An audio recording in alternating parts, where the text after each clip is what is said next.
Hey there, and welcome to a bonus episode of the Cutting Room Floor. Here in Salem, we did not have services on this past Sunday because we had actually a rather rare snowstorm. But I thought I would do something a little different today, just kind of as a bonus, given that we're just a few days past Christmas. And, we've been looking at, of course, at least the church has been looking at stories of Jesus' birth, and kind of by extension, you start to think a little bit about his childhood and being raised and so on and so forth. I thought it would be kind of fun to do a little digging into our understanding of Jesus as a carpenter. We often make the assumption that Jesus was a carpenter.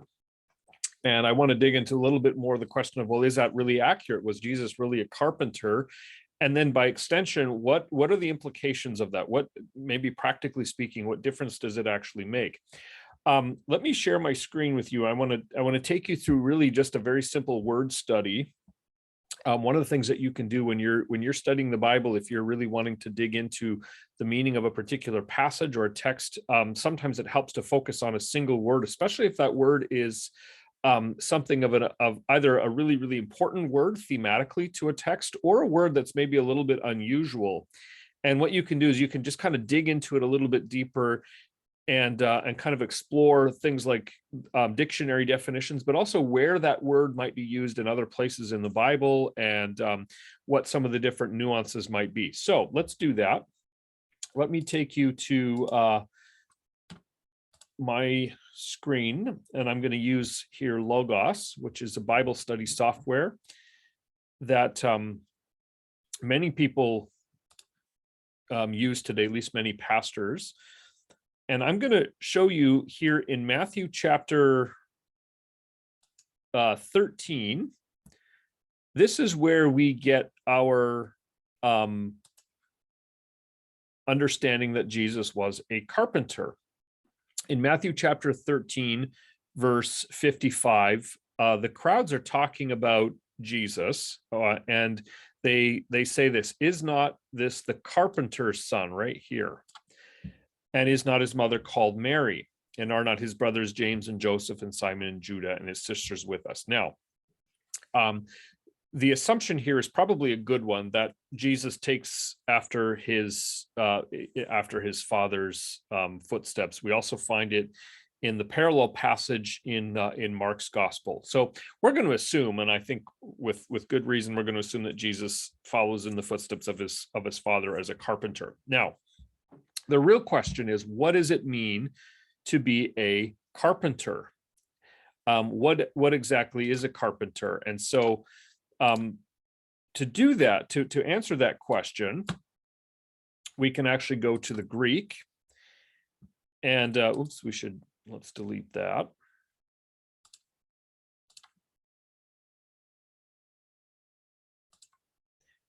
In the Greek, now this will be maybe minimally meaningful if you don't read the Greek, but if you do, and even if you don't, we can kind of find some way to make some sense of it. In the Greek, here's chapter 13, verse 55, and here, you'll have to, of course, take my word for it, but here's the word that we translate into the English as carpenter. It's a little hard to read for because the letters don't all carry over, but you can kind of see the letter T-E, K-T-O, and the V is actually would be the equivalent of an N-O-S. So tektonos is the Greek word, technos. You hear in that the English word technology. So that points you maybe in some ways to the definition here. So tektonos. Now, what you can do, this is the word that which you can actually do, is you can do a word study on this. And I've actually already started that. Whoops, right over here. And let's clear our drawings here. And now we'll go into a word study. So let me show you how this is done.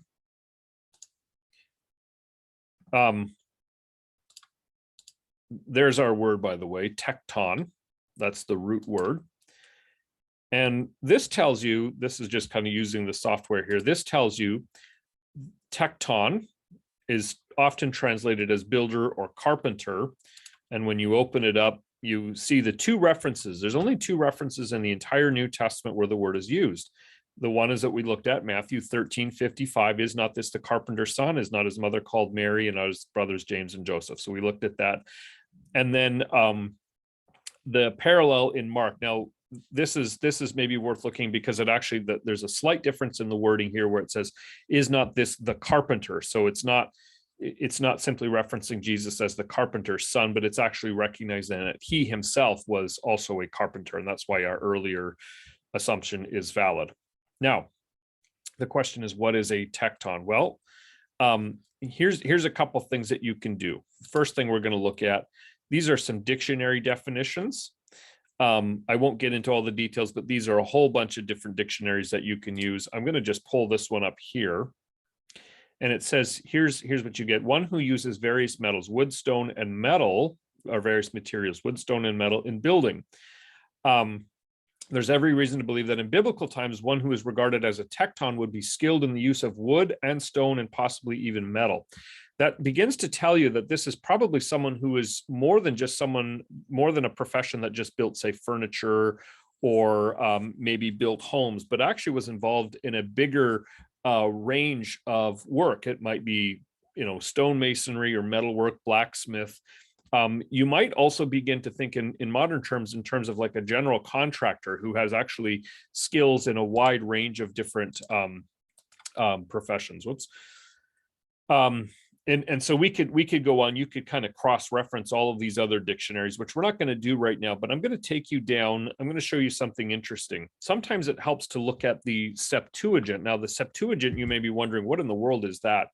The Septuagint is actually the Greek translation of the Old Testament. So the Old Testament was written mostly in Hebrew, Aramaic, and some other Semitic languages.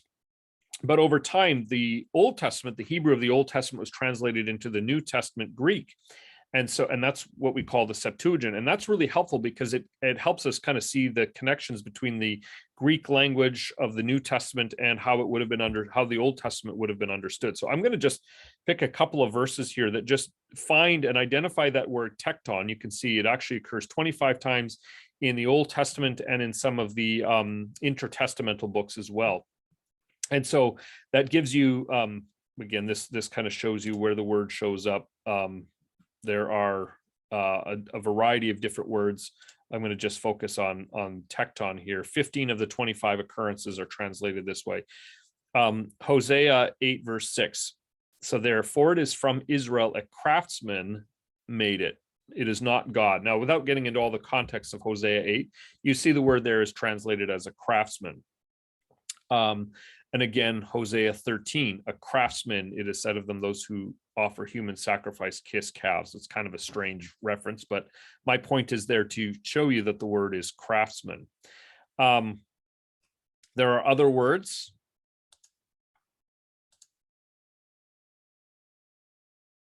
Let's go to...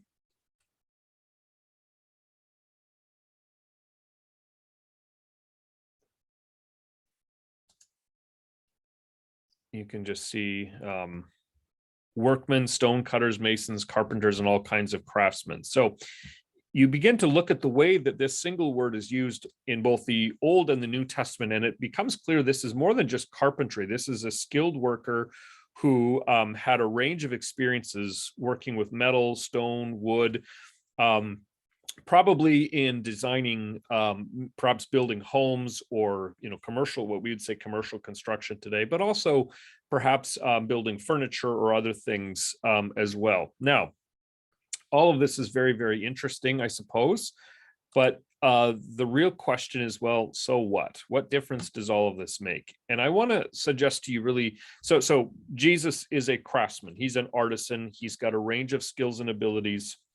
The million-dollar question, of course, is so what? What difference does any of that make? Who cares?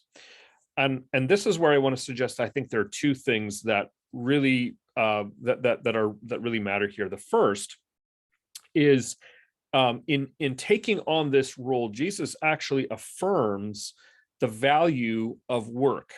In other words, he spends probably at least, I would say, at least 15 years of his life doing work. He's working as a craftsman. He's working with his hands. He's doing what we might say today would be like skilled labor, blue collar labor. And in doing that, I think he's affirming the value of work. And we tend to downplay we might say, the spiritual significance of work. We tend to treat it as something that's unspiritual or something that is of less importance to God. And what really matters is like the people who are missionaries or the people who are pastors or Christian school teachers. When you see Jesus actually spending maybe as much as half of his life practicing skilled trades, you have to ask the question, was Jesus just kind of counting down the clock until he could go into ministry, or was there something meaningful about that? And I would suggest that there's something important about this idea that Jesus actually goes to work, and he affirms the place and the God ordained importance of human labor. So some of you are, you are in the trades. You are skilled craftsmen. You're a welder. You're a plumber. You're a carpenter. But then, of course, there's lots of other things. You're a baker. You're a stay-at-home parent. You're a lawyer, a doctor, a banker. You're in finance. Whatever it might be. The work that you do matters to God. It's of importance to God. Jesus enters into the workforce, and I think in so doing, he actually affirms it. The second thing is a little more. This is admittedly, it's a little more speculative, but I think it's interesting to kind of consider. In Jesus' day, actually starting right around the time Jesus would have been born and continuing on for a very, very long time, there was a massive building project that I'm going to try to pull up a picture on my screen here. And this massive building project was it was building a city called Sepphoris. And let me just show you this for just a quick second. Whoops, here we go. You can see on this map, this is a map of Israel and Galilee, and you can see here's Israel, here's Jerusalem. Nazareth would be up. Not sure why it disappeared from my map, but Nazareth would be up in and around this area somewhere. And then you can see this little place called Sepphoris, north. So it's a city located in Lower Galilee, northwest of Nazareth. Sepphoris was a building project that was launched by the Roman government at the time. And it was a city that was meant to be this massive and very beautiful and ornate city.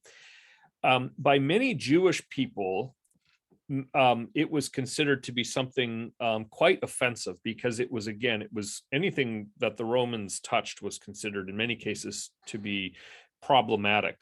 Jewish people had no real love or affection for the Roman Empire, as Romans were seen as occupiers. And so along come the Romans, and they're building this major city in what the Jewish people considered their territory. And so, the Jewish people were not real thrilled with this idea of this big city being built. And yet what the Romans did is they actually, they conscripted labor to build the city. And Jesus, again, this is speculative, but it's speculation that's built on some pretty good logic. And that is that Jesus lived what would have been just a few miles away from where Sepphoris was. And what that means is that he probably would have been conscripted to work on this city. He probably would have been among the laborers who, would commute up to Sepphoris maybe for a week at a time and then return on the weekends and back to Sepphoris. And he probably would have been building on that. Now, I think that says something interesting. And by the way, let me show you, just for fun, something else here while I continue to talk. Let's look at this picture here. Hopefully you can see this. What this says, so here's what Sepphoris looks like today. It's obviously an excavation site now. There's nothing much left of it. But what this says is that Jesus even participates in the kind of work that many people would have been looked at as very unspiritual, because it would have been seen as that's what those dirty, unspiritual pagan Romans do.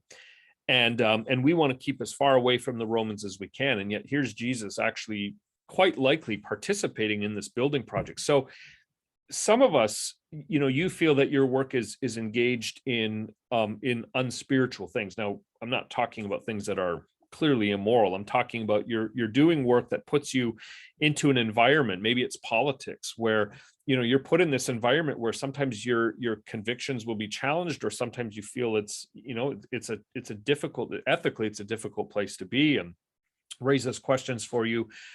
Sometimes we question the fact, whether or not the world is a quote unquote spiritual place, and should Christians just be involved in more spiritual work? And the answer, if everything that I've said so far is true, and I think there's reasonably good reason to assume it is, then I think the answer is no. Christians can and should be involved in all kinds of work and labor that would be considered by some to be worldly.